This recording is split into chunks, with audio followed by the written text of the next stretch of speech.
여러분 안녕하세요. 저는 김원기 목사라고 합니다. 여러분들 만나 뵙게 돼서 반갑습니다.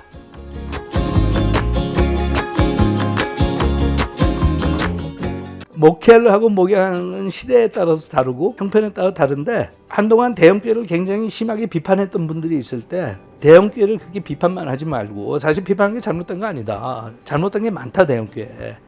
하지만 작은 교회가 못하는 일을 대형교회가 하는 것도 있다. 그러니까 저는 지금도 나 같은 교회도 많아져야 되지만 대형교회도 어느 정도는 필요하다고 봐요. 그런데 그렇게 많이 필요하다고 보지도 않고, 앞으로 그렇게 옛날 10년, 20년 전처럼 영향력을 준다고도 생각하지 않고. 여러분 생각해 보세요. 지금 예를 들어서 한국에서 온누리교회, 사랑의교회 이런 교회들은 한국을 대표하는 교회들이었고 굉장히 영향력이 있었어요.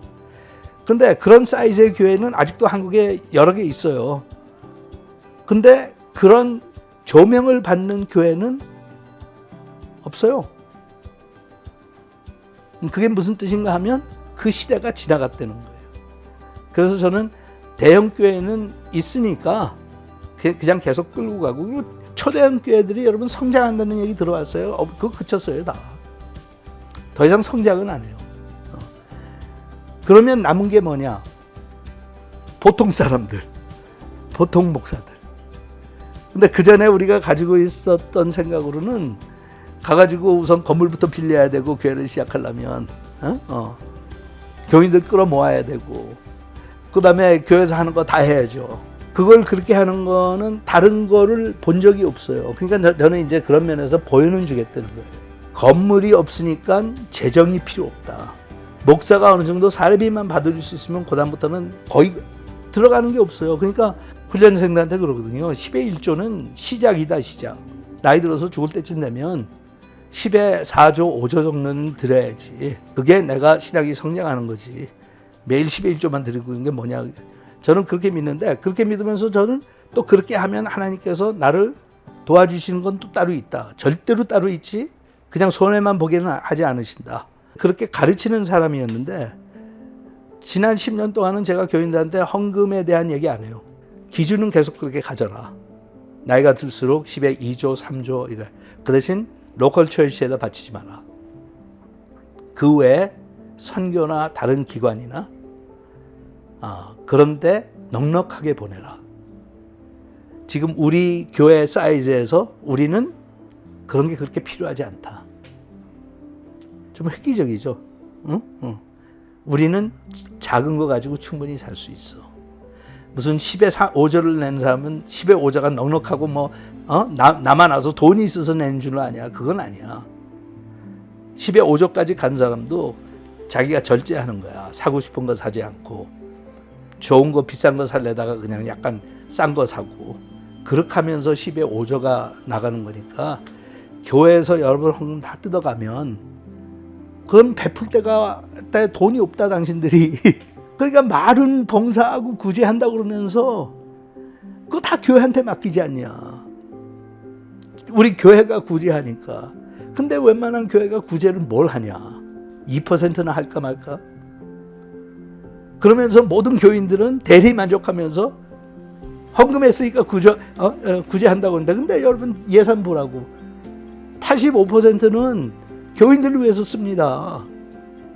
건물값 내야 되고, 직원들 사례비 줘야 되고, 먹여야 되고, 프로그램 해야 되고, 집회해야 되고, 다 글로 나가.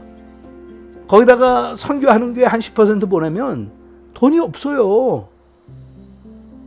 교회가 커질수록 살림 규모는 더 커지고. 그러니까 여러분들은 교회가 구제한다고 생각하고 헌금이 알아서 하겠거니라고 생각을 하면, 실제로 현실은 교회들이 그건 못합니다. 해야 된다고 다들 그러지 하지는 않아요. 그래서 내가 배운 게, 교인들의 헌금을 교회로 내게 하는 한 진짜 우리가 해야 되는 구제, 선교 이런 건 못한다. 그럼 어떻게 해야 돼요? 직접 해야 돼요? 자기들이? 저는 그냥 직접 하라고 그래요. 이해가 안 가실지 모르지만 제가 목회하면서 제일 부담스러웠던 게 돈 얘기하는 거였어요. 헌금 얘기. 왜냐하면 항상 필요하니까. 근데 교인들이 즐겁게 헌금을 하기도 하지만 어떨 때는 정말 짜증나요.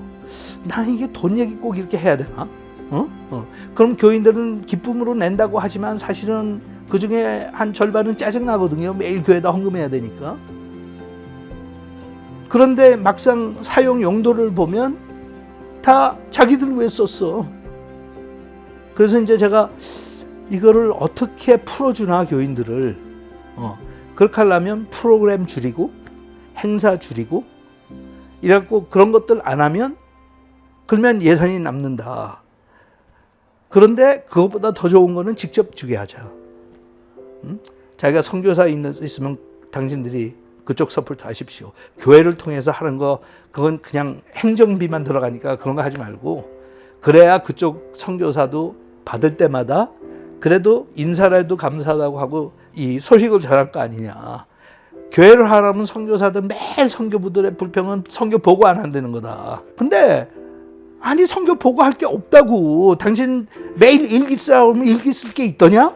그게 얼마나 선교사를 부담 주는 건 줄 아냐. 그런데 나한테 참 잘해주는 집사가 자기한테 또박또박 선교홈을 보내줬을 때는 교제가 된다. 그 집사님의 애들 이름도 기억하고 무슨 기도 제목 없냐고 물어보게 되고 그 다음에 올 때는 우리가 그때 같이 이거 기도했는데 어떻게 됐습니까? 서로가 그렇게 할 수 있으니까 사실은 훨씬 더 휴머니스틱한 선교를 하는 거다.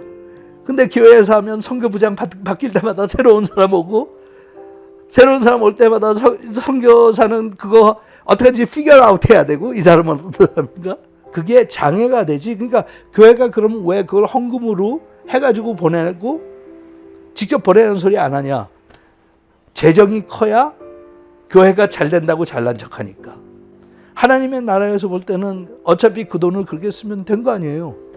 그래서 헌금 강조 안 하고 그러니까 헌금이 많이 들어오질 않아요. 교인들이 말을 잘 들으니까 하지 말라고 그러면 또 안 해. 건물 없고 그런 거 없고 예배 시간 꼭 지키는 거 없고 예배 시간 항상 이동할 수 있어요. 한 3주 전인가 아침에 예배를 준비하는데 카톡이 떴어요. 우리 단톡방이 있으니까 오늘 날씨 좋은데 예배 끝나고 어디 가서 산책하자고. 그러니까 교인들이 좋겠다고 그러는 거예요. 오랜만에 산책 같이 하자. 그래서 제가 그랬어요. 그러면 복장을 캐주얼하게 오고 전부 다 운동화 신고 와라. 말 잘 들어요. 그래서 그냥 거기서 같이 그렇게 해서 산책 같이 하고 끝나고 난 다음에 냉면이나 같이 먹든지. 근데 큰 교회에서는 그렇게 못하죠. 한 달 전부터 야외 예배 있다고 광고해야 되고 음식 준비해야 되고 그래서 그렇게 작은 교회의 강점이 뭐냐 그러면 제가 한참 쓸 것들이 많아요. 진짜 많아요. 얘기가. 나는 원해 사는 거지만 여러분은 시대적으로 그렇게 안 하면 죽습니다.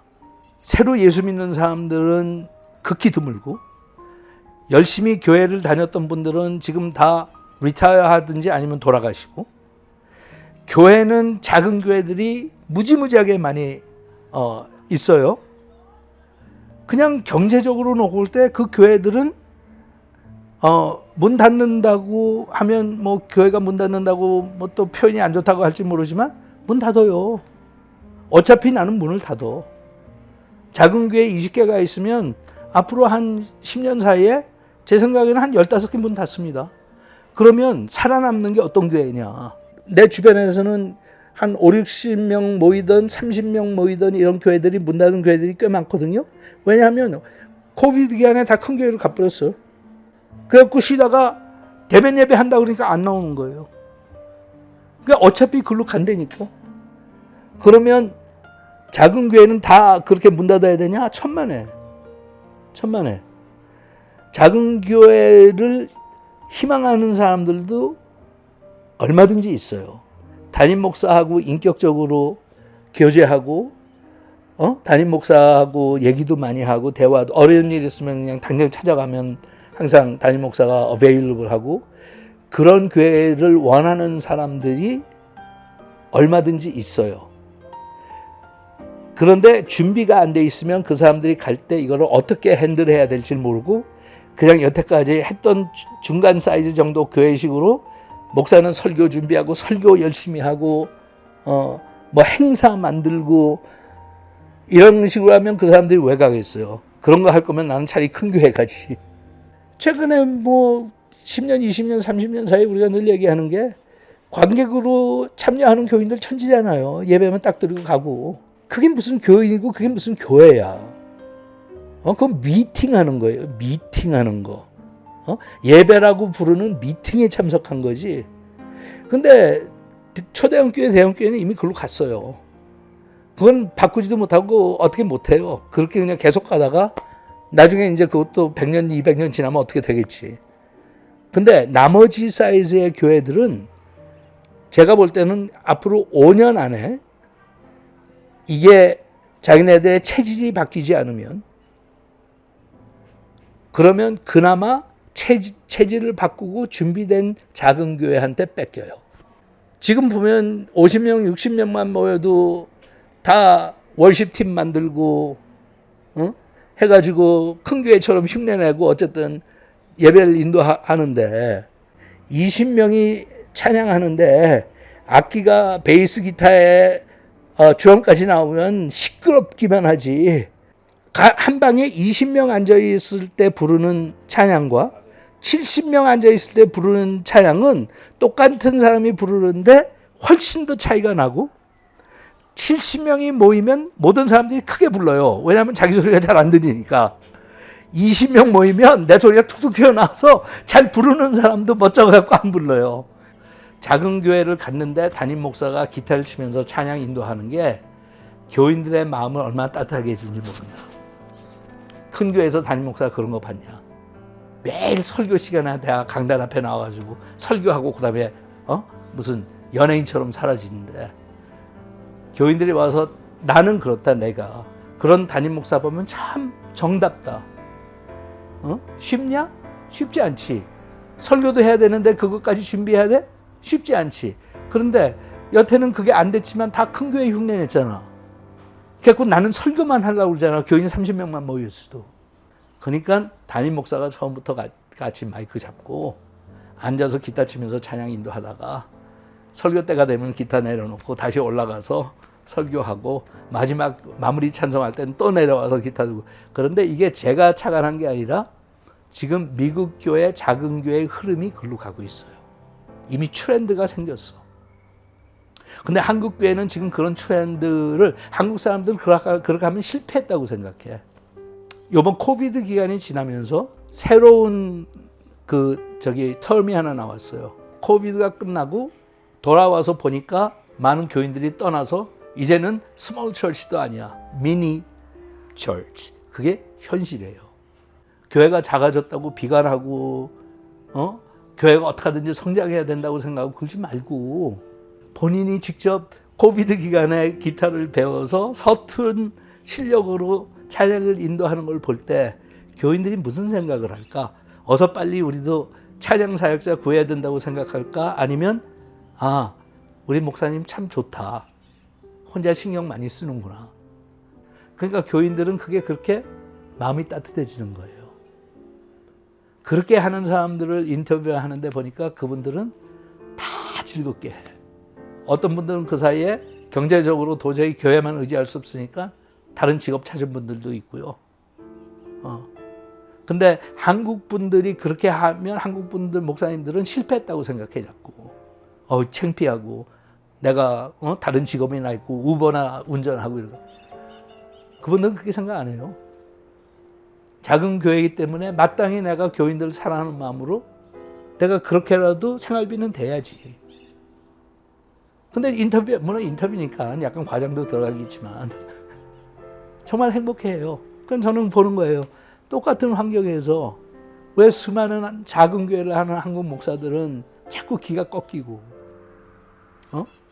기도만 하고 앉아가지고 뭔가 하나님이 보내주실 걸 기대하고 지금 상황은 바뀌어가는데 물결이 바뀌는데 미국 목사들은 똑같은 환경 속에서 하는데 이 사람들은 살아남을 길을 찾아서 교인들을 행복하게 해줄 수 있나. 물론 미국 교회도 떠난 사람 많아요. 목사들 작은 교회 하다가 더 이상 못하겠다고. 그러니까 이런 경우는 소수일 거예요. 다는 아니고. 하지만 그런 걸 들을 때마다 저는 정말 마음이 찡하는 거야. 아, 이게 목자구나. 이게 목양이구나. 제가 굉장히 좋아하는, 저는 이제 그런 분들을 저의 영웅이라고 그래요. 신앙의 영웅들. 그냥 뭐 멘토이게 아니라 진짜 나의 영웅이야. 그런 분들이 몇 분 계신데 그 중에 한 분이 짐 엘리엇이라고 하는 선교사였어요. 저는 27살 때 목사 안수를 받으면서 누가 그 책을 나한테 전해줘서 그 책을 읽고 굉장히 큰 감동을 받고, 짐 엘리엇이 29살 때 순교했거든요. 그분이 쓴 일기 책들이 있는데 일기 책들을 읽으면서 굉장히 도전을 많이 받아서 그분의 하신 말씀을 제가 늘 기억하고 있는 게 있고, 사실은 막내 아들을 낳고 막내 아들 이름을 엘리엇이라고 그랬어요.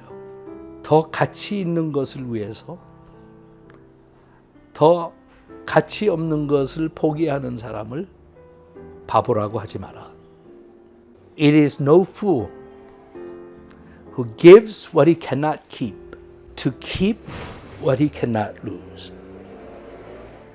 대부분 교인들, 목회자들 다 마찬가지예요. 왜 그렇게 어차피 못 갖고 가는 거를 그렇게 놓지 못해서 안간 힘을 쓰는지.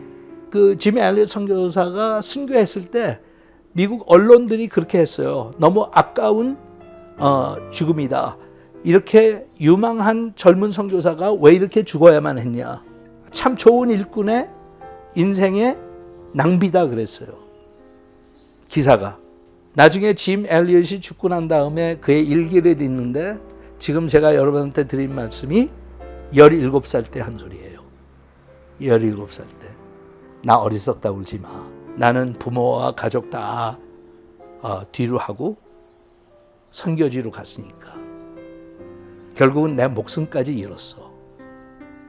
하지만 그것은 내가 어차피 다 간직할 수 있는 건 아니잖아. 나는 꼭 간직해야 되는 거는 지켰어. 또 한마디 한 게 있는데, 나는 장수하는 것을 기대하지 않습니다. I seek not long life, but a full one. 풍성한 삶을 살면 됩니다. Just like you, Lord Jesus. 예수님처럼. 그가 그 나이에 순교했던 건 우연이 아니에요, 여러분. 그 사람의 소망이고 기대고 꿈이었어요. 짐 엘리엇이 그렇게 풍성한 삶을 살았기 때문에 29살 때 순교를 하고 책 한 권 쓴 적도 없는데, 짐 엘리엇의 죽음이 미국 젊은 사람들에게 전파되는 까닭에 엄청난 숫자의 미국 젊은이들이 선교사로 헌신했어요. 지금도 그는 수많은 젊은이들에게 책을 통해서 자기가 살았던 삶을 보여주면서 도전해요. 근데 우리는 얼마나 살아남으려고 노력을 해요. 불쏘시개 꺼질까 봐 얼마나 노력을 하고, 하루라도 1년이라도 더 살고 싶어 하고. 아무나 순교하는 게 아니더라고요. 네. 그래서 저는 그분의 하신 말씀을 항상 마음에 새겨두고 삽니다.